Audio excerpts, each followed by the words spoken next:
And every month we pick a business member, ask them to come up front, and let them tell us all about her. Double duty tonight. My advisory board member and business member. Double duty. Can you all hear me? You want the mic? Can you hear me? I'll try to talk loud. No, there's some noise. Okay. And we're Facebook Live tonight. Oh, that's nice. And there's people on hello. there. Hi. All right, great. Hello, for those of you who don't know me, my name is Nicole Zoellner, and I am a real estate investor and a realtor. And when Jim said that I should come talk tonight, I didn't want to talk about how great or mediocre I was. I thought I would give you a little education. So I have one slide about me, and the other 45 are not about me. Just kidding, not 45. It's not, if you can breathe a sigh of relief. Come on, you guys. This is a fun show. It's not 45 slides. I have like 7. Okay. Business coach. Yeah, I do. I know. I don't have enough hands. For the newbies, we actually do try to have fun here. We try to laugh and have fun. So this is an interactive event, all right? So if I ask you to raise your hand, please just play along or, laugh. Part of it is because you learn better when you're moving and interacted, and the other part is just because it's fun. I do have one rule. I'm not an English major. I wasn't brought up here because I'm an English major, so if you see any typos, I know there's one. It's okay. Just look the other way. Don't raise your hand and say, Nicole, there's a typo. We're just going to move on. So as I promised, one side about me, full of pictures of things that I care about. What's relevant for tonight is my experience here. So I focus on fix and flipping. That's what I've been doing full time for the last 5 or so years. I do have experience in the other areas listed, but mostly the fix and flipping is my bread and butter. Okay. This is like counterintuitive. I'm gonna have to turn around. Where are my realtors in the room? Can you raise your hand? Cool, a lot of you, awesome. Okay, so I want to talk to you guys all tonight about how you should be interviewing your realtor, because if you are listing properties, that's what you should do. How many people in the room are real estate investors? So fix and flip, you have buy and holds, rentals, cool. All right, great. So for the realtors in the room, I put up 5 questions. If you see something I missed and you want to share for the good of the group after I finish 5, let's do that. So the first thing I think that you guys should all be asking the realtors when you interview them, first of all, please interview them. Know that they're probably interviewing you too, but please don't skip it. If you've got cousin Jerry who just got his license, that's cool, but still interview realtors, interview Jerry too, and if you find someone better, see if Jerry can kind of come along and tag team on that property. So first question, you want to ask if they themselves invest, and if they don't invest, if they worked with clients who invest. And that's important because we use things that are weird, right? That aren't normal in normal transactions, like hard money. That's weird to a lot of people. They don't know what that is. So you want to make sure you're working with someone who knows what they're talking about, and so that they're going to be an advocate for you.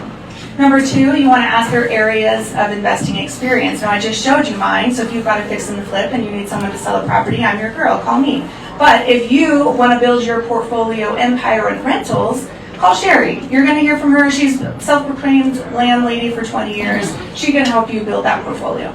Nicole Clements, I see her here. If you want to do short-term rentals and you want to build your portfolio there, she's your girl. Call her. So find the expert and then make that good fit happen. And you want to ask them, how are they staying current on changes, right? Are they going to their broker meetings and that's it? Are they coming and sitting in rooms like this? Are they learning about the new law changes or not, right? So find out if they know what they're talking about and they're staying current on changes. And then you want to ask them what their marketing plan is to list your property if you're going to list with them. Are they just going to put it on the MLS? Do they go to other events? Are they going to say it in person? Ask them what their plan is. It's important. And I know you're all going to ask this question. What's your commission? That's what you're going to ask, and that's fine. You need to know. That's part of the negotiation, right? Everything's negotiable in real estate. But maybe ask them if they have any flexibility. Like if you're going to buy with them and sell with them, can they work with you, right? To make you more strategic in your buying situation. That's why I got my license, so I can be more strategic on the buy side. If it's an off-market property, some people can't afford to give a 3% commission, right? So it's all stuff that should be talked about. Realtors in the room, what did I miss? Any questions that people should be asking? What's the last deal you did in this neighborhood? Oh, cool. Neighborhood knowledge. That's great. So you said, what's the last deal you did in this neighborhood? Great question. Anything else? We're going to move on? How do you market the property? Right. How are you going to marketing? What's your plan? Come on in, folks. Come on in. Don't run. Good. All right. Moving on, something that your realtor should be doing for you. They should be a resource for you. We talked a little bit about this, right? They should have other investor-friendly industry partners. So when you're looking for your investor-friendly realtor, you should also be looking for industry partners. Title, staging, do they have contacts for it? All of the things listed up there. They should be giving you, I think there's 2 spots right here. If you guys want to. It's like church. You come late, you got to sit up front. Oh, you're gonna kick her out? Come on. No offering them. No basket. All right, one thing to note on this slide, if your realtor is giving you 1 resource, that's wrong. They should be giving you 2 to 3, okay? 2 to 3 resources. Thank you. Next slide, what does your realtor do for you besides take a big commission? Well, they're your strategic thinkers, folks, right? You're in the weeds, you're juggling all the balls, you're hurting the contractors, you're figuring out the day-to-day stuff, and they're the ones up top thinking, here, maybe you should think about this. Should you get a home warranty for $625? Because one of the top questions asked when you get a lawsuit brought against you is, was there a home warranty provided? Things that are going to cover your assets, right?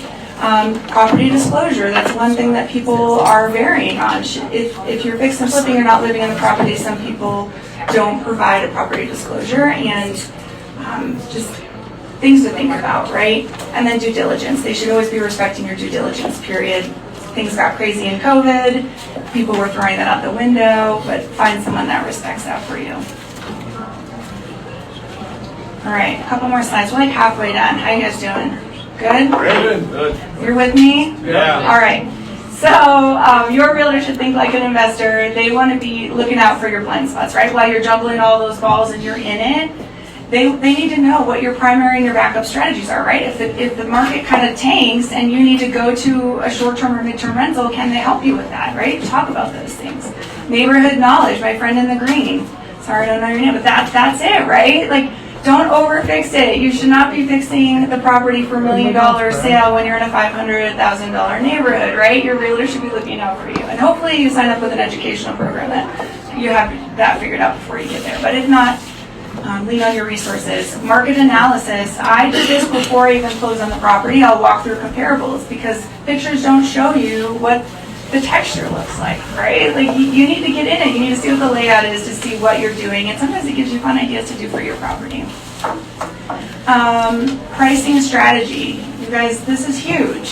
Throughout the year, Denver market goes up and down, right? So if your realtor doesn't know that now after the Super Bowl, prices and the market's going to heat up and go up through April and then start to come down in May when kids are out of school. So you need to know when you're buying, right? If you're going to be selling in September, you need to know that you're not going to be hitting the top of the market. So make sure your realtor has that kind of knowledge. And then this is more of a fix and flip thing, but you need to always have toilet paper on your site if you don't want to be doing sewer cleans. I made this mistake myself.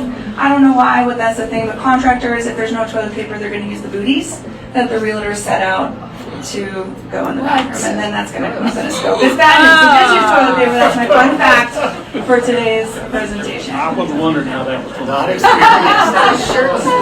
Yeah, it's anything, right? Socks. It happens. Watch out. It's not good.